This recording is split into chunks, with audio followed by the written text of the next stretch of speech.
तो आज हम एक और रहस्यमय कहानी के बारे में जानेंगे। कहानी का नाम है कुएं के पास जलता दीपक। उत्तर प्रदेश के एक छोटे से गांव में एक पुराना पत्थर का कुआं था। गांव वाले उसे बस पुराना कुआं कहते थे। दिन में वहां औरतें पानी भरने आती थी, बच्चे खेलते थे, लेकिन रात होते ही उस रास्ते पर कोई नहीं आता जाता। कारण था एक अजीब बात। हर रात ठीक आधी रात के बाद उस कुएं के किनारे एक दीपक जलता दिखाई देता था। किसी ने उसे जलाते नहीं देखा था। सुबह होने से पहले वह अपने आप बुझ जाता। गांव के बुजुर्ग कहते थे वह दीपक किसी अधूरी प्रतिज्ञा की निशानी है। उसी गांव में निखिल नाम का एक लड़का रहता था। वह बाकी लोगों जैसा नहीं था। उसे हर रहस्य के पीछे की वजह जाननी होती थी। उसकी माँ अक्सर कहती, हर बात को टटोलना जरूरी नहीं होता।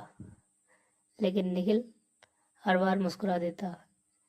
एक रात जब सब सो चुके थे, उसने तय किया कि आज वह सच देखेगा। आसमान में बदले थे, हवा में ठंडक थी। वह चुपचाप घर से निकला और पगडंडी के कुएं की तरफ बढ़ने लगा। जैसे जैसे वह करीब पहुंचा, उसका दिल तेज धड़कने लगा। और फिर उसने देखा कुएं के किनारे सचमुच एक छोटा दीपक जल रहा था। लपट बहुत स्थिर थी, हवा होने के बावजूद कांप रही थी। निखिल कुछ कदम और बढ़ा, तभी पीछे से सूखे पत्तों की किसी ने चलने की आवाज आई। वह पलटा, कोई नहीं। जब उसने फिर कुएं की तरफ देखा, दीपक वहीं था, लेकिन अब उसके पास जमीन पर कुछ पड़ा दिखाई दिया। वह धीरे धीरे आगे बढ़ा। जमीन पर एक छोटी पतली की डंडी थी। उसने घंटी उठाई। उसी क्षण कुएं के भीतर से बहुत हल्की आवाज आई, कौन है?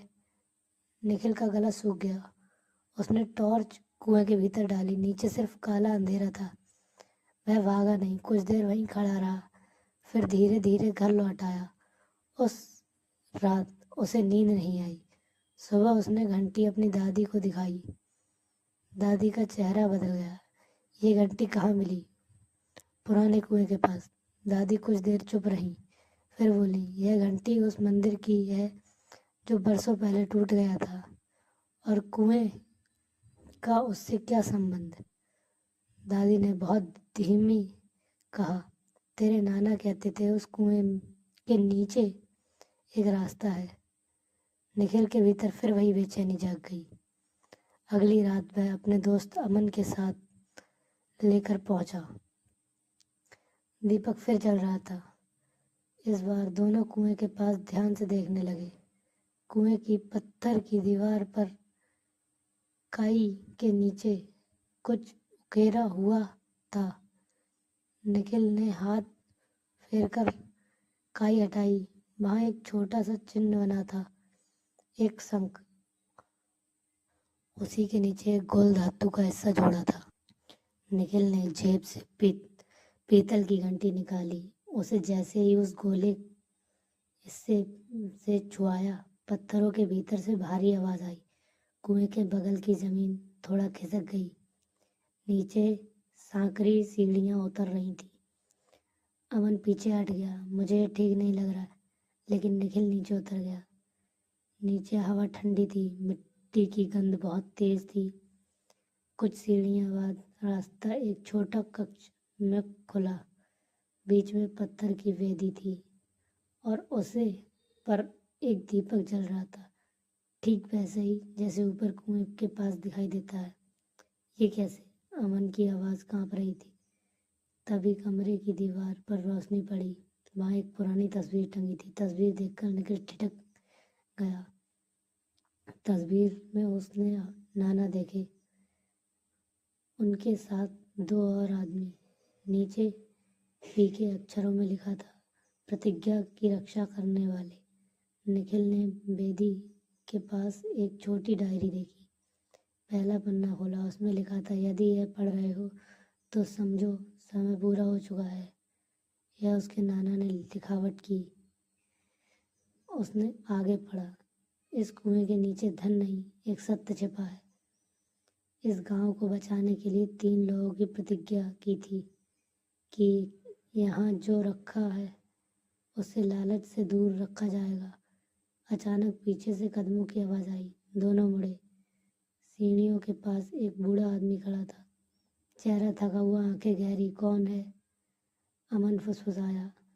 बूढ़े ने कहा, मैं हर रात इस दीपक को जलाता हूँ। निखिल ने पूछा, क्यों? वह धीमे से मुस्कुराया, क्योंकि तेरे नाना ने कहा था जब तक सही व्यक्ति ना आए दीपक बुझने नहीं देना।